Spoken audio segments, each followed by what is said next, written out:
মানে নিয়োগ পরীক্ষা তৃতীয় ধাপের একজন শিক্ষার্থী ঢাকা চট্টগ্রাম।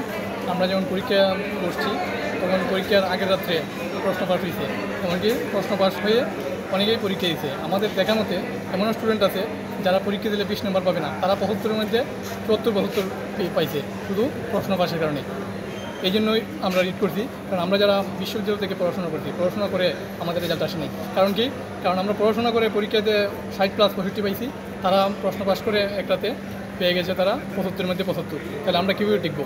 এই একটা প্রাথমিক শিক্ষার যেটা একবারে বেসিক লেভেল, এই বেসিক লেভেল যদি দুর্নীতি হয় তাহলে মানে জাতি কীভাবে গঠিত হবে? এই জন্য আমরা চাচ্ছি যে একটা এই জালিয়াতি পরীক্ষা, দুর্নীতি পরীক্ষা যাতে বন্ধ করে একটা ভালো সুষ্ঠু পরীক্ষা নেওয়ার জন্য আমরা আদালতের কাছে দ্বারস্থ হয়েছি এবং আদালত আমাদেরকে একটা রায় দিয়েছেন, 6 মাসের জন্য পরীক্ষা স্থগিতাদেশ দিয়েছেন এবং এটার প্রতি আপনি প্রশ্নপত্র ফাঁসের ঘটনাটা আপনি নিজে কীভাবে জানলেন?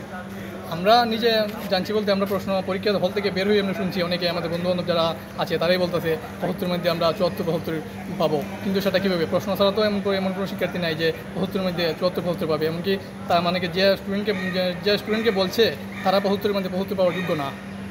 কিন্তু তারা কি আসলে 74-এর মধ্যে 75? হ্যাঁ, 75 পাইছেও, তারা মানে পরীক্ষা টিকছেও। আমার দেখাশোনা, আমার একবারে কাছের মানে দেখাশোনা লোক আছে, তারা মনে করেন যে যদি ফেয়ার পরীক্ষা হইতো তারা এখানে 20 নম্বর পাবে কিনা আমার সন্দেহ আছে। আপনি পাস করছেন? না, আমি পাস করি নাই। আচ্ছা, আপনি কোন ভার্সিটি থেকে পাস করছেন? আমি কুমিল্লা বিশ্ববিদ্যালয় থেকে পড়াশোনা করছি। এখন রিড করতেছেন, রিড এফিসে ছুটতেছেন। আপনি তো পাস করতে পারেন নাই, আপনি রিড করেছেন, তাহলে এটার রেজাল্টটা কি দাঁড়ালো? রেজাল্টটা তো মনে করেন যে পাস করতে পারেনি, দিকে দুর্নীতি হয়েছে, তারা পাস করতে পারে না। প্রশ্ন পাশে তারা প্রশ্ন পায় পরীক্ষা দিয়েছি, আমরা প্রশ্ন পাওয়ার চেষ্টা করি নাই, প্রশ্ন মানে পাইও নাই। আমরা দুর্নীতির বিরুদ্ধে মানে দাঁড়াইছি, কারণ আমরা চাচ্ছি না যে আমি যদি মনে করি যে প্রশ্ন পাস যদি না হতো। না, পাস ফেল তো ভিন্ন বিষয়। আপনি হয়তো মার্কস বেশি পাওয়া নিয়ে কম পাওয়া নিয়ে প্রশ্ন থাকতে পারে, কিন্তু পরীক্ষা ফেল তো অন্য বিষয় না। কারণ আমি মনে যদি পরীক্ষা যে ফেয়ার হতো, যদি প্রশ্ন পাস না হতো, তাহলে আমি টিকছি না, আমার কোনো সমস্যা ছিল না। আচ্ছা, আপনার নাম কি?